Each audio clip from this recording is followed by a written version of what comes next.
Hello friends, welcome to my YouTube channel. নমস্কার বন্ধুরা, মঞ্জু রান্নাঘর থেকে সবাইকে স্বাগত। তো বন্ধুরা, আজকে আমি আপনাদের কাছে আবার একটি ভিডিও নিয়ে হাজির হয়েছি। তো বন্ধুরা, এই রেসিপিটি আপনারা কম বেশি সবাই বানাতে পারেন। আমি দেখাচ্ছি একেবারে যারা নতুন রাঁধুনি তাদের জন্য, রান্না শিখছে তাদের জন্যে। আর আমি কিভাবে বেগুনিটা বানাই সেটা আমি আপনাদের সঙ্গে শেয়ার করছি। তো বন্ধুরা, বেশি কথা না বাড়িয়ে আমার পুরো ভিডিওটি দেখবেন, মাঝখানে স্কিপ করবেন না। যদি মাঝখানে আপনারা স্কিপ করেন তাহলে গুরুত্বপূর্ণ টিপসগুলো আপনারা ছেড়ে যাবেন, তখন আর এই রেসিপিটি বানালে আর ভালো লাগবে না। আমার চ্যানেলে নতুন শ্রোতা হলে চ্যানেলটি সাবস্ক্রাইব করার অনুরোধ রইল।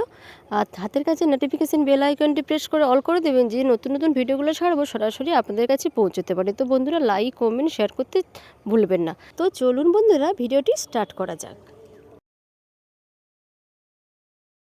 দেখুন বন্ধুরা, বেগুনের জন্য বেগুন আমি প্রথম পাতলা পাতলা কেটে নিয়েছি। আমি দেখুন বোখা শুদ্ধ রেখেছি, দেখতে ভালো লাগে তাই আমি বোখা শুদ্ধই কেটেছি পাতলা পাতলা করে। এবার আমি এর মধ্যে অল্প একটু লবণ দিয়ে দিলাম।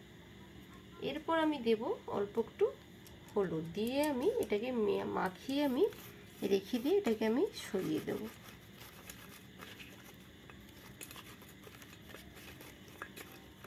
আমি একটি পাত্র নিয়ে নিয়েছি, আমি দিয়ে দিলাম এতে 1 কাপ বেসন।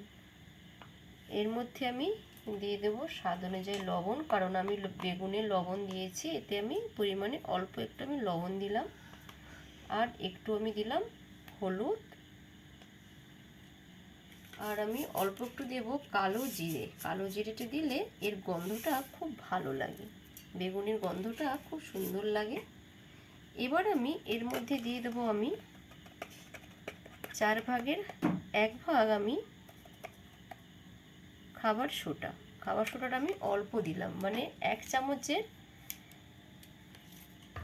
4 ভাগের 1 ভাগ আমি দিলাম। এবার আমি এতে দিয়ে দেবো অল্প অল্প করে জল। জলটা কিন্তু আমি একসঙ্গে দেব না, আমি অল্প অল্প করে জলটা দিয়ে মাখাতে থাকবো।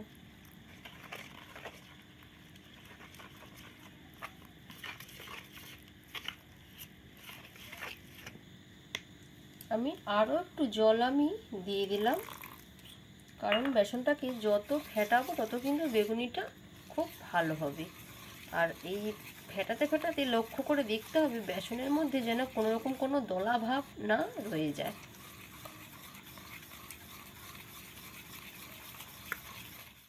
দেখুন বন্ধুরা, 5 মিনিট ধরে আমি ফেটিয়ে নিয়েছি, একটু স্মুথ একটি ব্যাটার আমি বানিয়ে নিয়েছি। এবার 10 মিনিটের জন্য আমি ঢাকা দিয়ে দেবো, কারণ আমি এই পাত্রটা কেন নিয়েছি, আমার বেগুনিটা দিতে সুবিধা হবে জন্য আমি এরকম পাত্র দিয়ে এটা ফেটিয়ে নিই।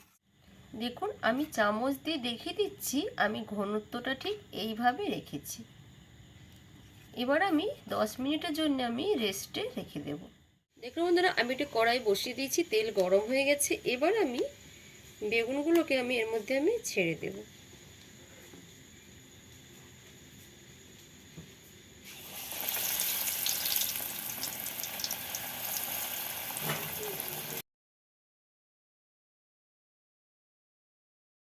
আমি বাতিটা একটু কমিয়ে দিয়েছি, মিডিয়াম টু লোতে রেখেছি। দিয়ে এই পিঠটা আমি এবার উল্টিয়ে দেব।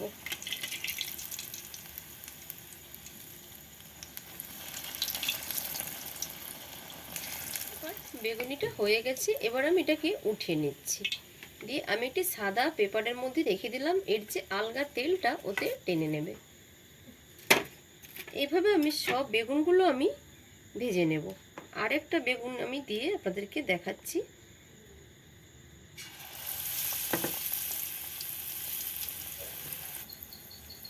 এই পিঠটা হয়ে গেছে, অপর পিঠটা আমি উল্টে দিলাম। দেখুন কত সুন্দর ফুলে গেছে বেগুনগুলো। চা কফির সঙ্গে সন্ধেবেলা বা সকালবেলা হলে একেবারে আসর জমে যাবে। হয়ে গেছে, এবার উঠে নিচ্ছি। এইভাবে আমি সব বেগুনগুলো ভেজে নিচ্ছি।